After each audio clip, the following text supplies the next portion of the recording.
Bienvenue sur Moral History, là où chaque histoire touche l'âme.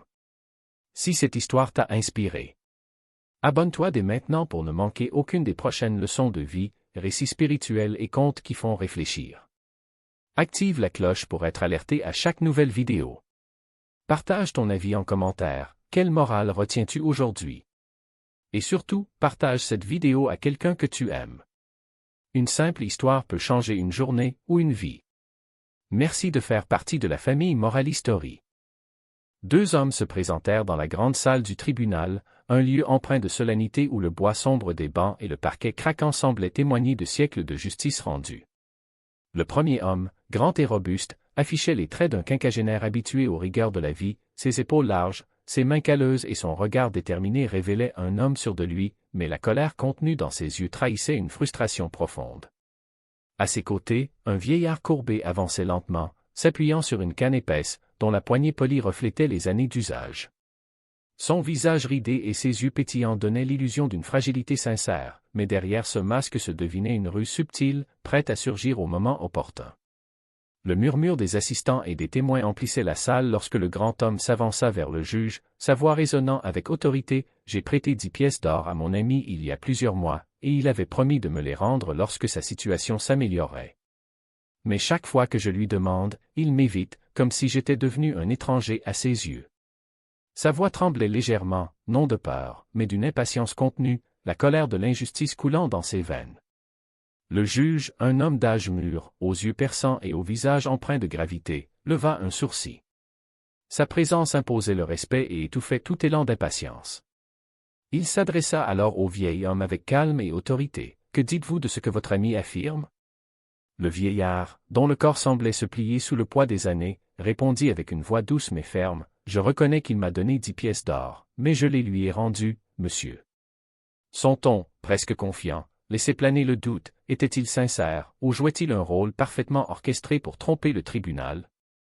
Le juge, ne laissant rien au hasard, continua. « Jurez-vous devant ce tribunal que vous avez rendu les 10 pièces d'or à votre ami? » Le vieil homme hocha la tête et, avec une lenteur calculée, se tourna vers son ami pour lui demander de tenir sa canne. Ses doigts tremblants mais précis saisirent le bois tandis qu'il levait la main droite. « Je jure que je lui ai rendu les 10 pièces d'or, » déclara-t-il, sa voix résonnant dans la salle silencieuse. Le silence pesant enveloppa la pièce, chaque personne retenant son souffle, incertaine de la vérité qui venait de se dérouler devant ses yeux.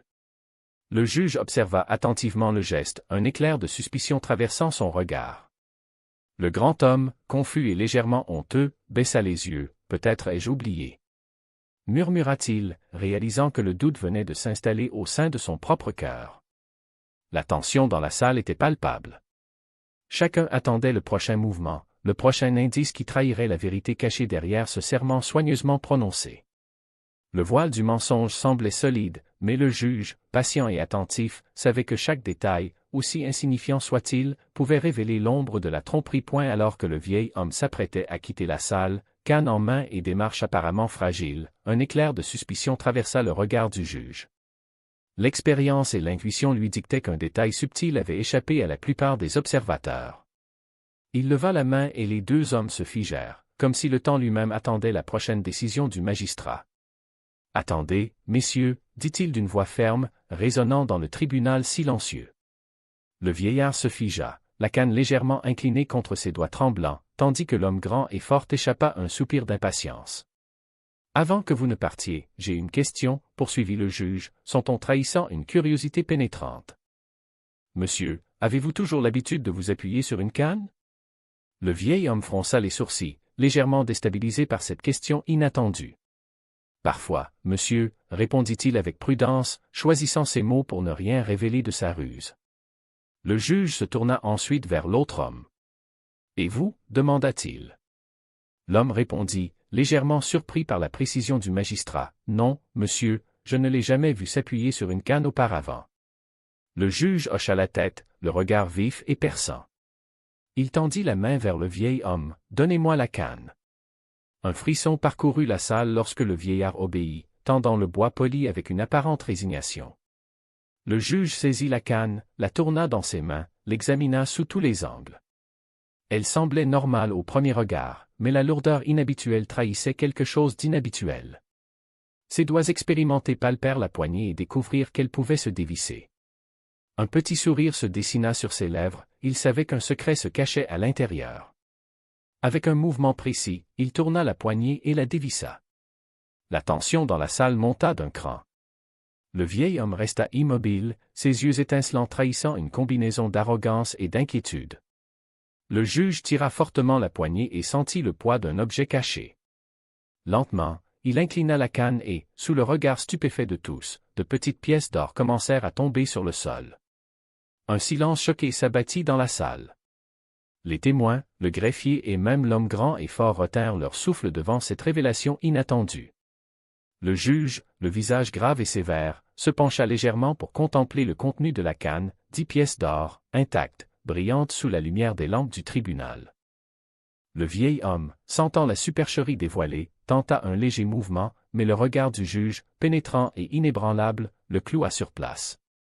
La pièce entière retenait son souffle, comme si chaque être présent pressentait que la véritable confrontation venait de commencer. Le vieil homme sentit son cœur se serrer, tandis que le regard implacable du juge pesait sur lui comme une chape de plomb. La salle semblait se contracter autour des protagonistes, chaque souffle, chaque tic-tac des horloges accentuant le drame qui venait de se jouer. Les témoins et les assistants, figés, observaient ce moment avec un mélange d'étonnement et de tension. La supercherie, si habilement dissimulée, venait d'être dévoilée. Le juge se pencha légèrement, sa voix, grave et autoritaire, rompant le silence pesant. Ô fourbe, lança-t-il, chaque mot frappant comme un coup de marteau sur l'orgueil du vieil homme. Vous pensiez pouvoir tromper cet homme et me tromper moi aussi? Avez-vous cru qu'un serment prononcé avec malice pouvait masquer votre tromperie? Le vieil homme, le visage livide, chercha à trouver des mots, mais la peur et la honte l'empêchaient de formuler une défense convaincante. La canne, désormais vide, reposait entre les mains du juge, comme la preuve silencieuse de sa ruse. Les pièces d'or, brillantes, éparpillées sur le sol, attiraient tous les regards, rappel cruel de l'injustice que le vieillard avait hanté de perpétrer. L'homme grand et fort, d'abord incrédule, s'agenouilla pour ramasser ses pièces d'or. Ses mains tremblaient légèrement, non de colère, mais d'un soulagement profond et d'un émerveillement mêlé. 10 pièces, exactement celles qu'il avait prêtées.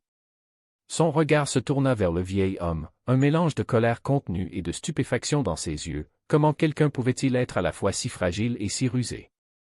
Le juge, implacable, poursuivit, votre serment, misérable, n'a aucune valeur. Vous avez abusé de la confiance d'un ami, manipulé la justice et tenté de dissimuler vos actes derrière des mots prononcés avec hypocrisie.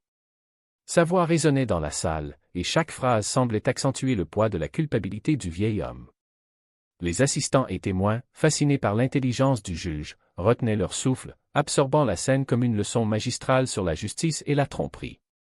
Le vieillard, comprenant que son plan avait échoué, s'efforça de paraître digne, mais chaque mouvement trahissait sa nervosité et sa honte.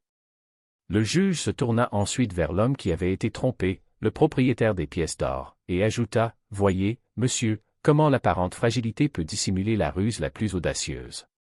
Mais la vérité finit toujours par émerger, et ceux qui abusent de la confiance des autres ne peuvent échapper à la justice. » Le vieil homme baissa la tête, incapable de soutenir le regard perçant du magistrat. Le tribunal, empli de tension et de drame, venait d'assister à la chute d'une manipulation subtile, dévoilée par l'acuité d'un juge attentif à chaque détail.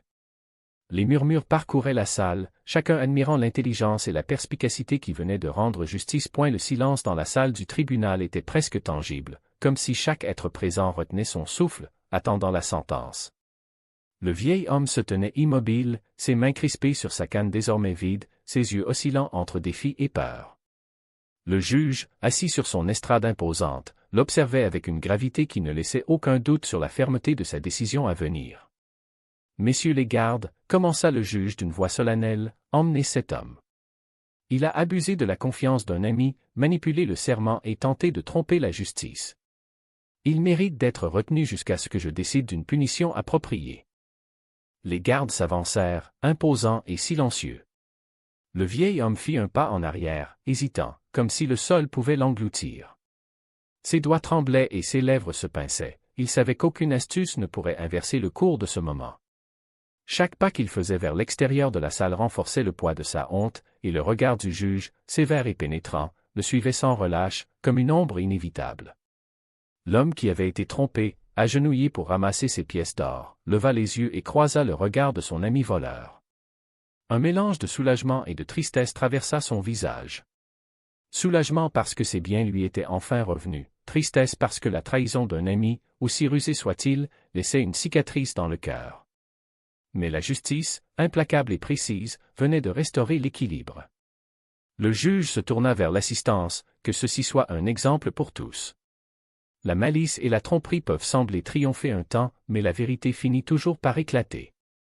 Ceux qui manipulent le serment, abusent de la confiance et trompent leurs semblables, devront faire face à la justice. Les murmures parcoururent la salle, mêlant admiration et incrédulité.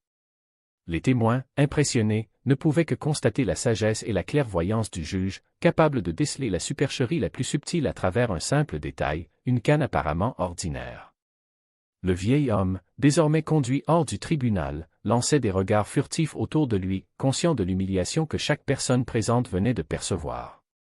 Il avait sous-estimé la perspicacité humaine et la force morale de la justice, et cette erreur marquerait à jamais sa mémoire. Pendant ce temps, l'homme qui avait été trompé se redressa, tenant précieusement ses pièces d'or, un mélange de soulagement et de gratitude illuminant son visage.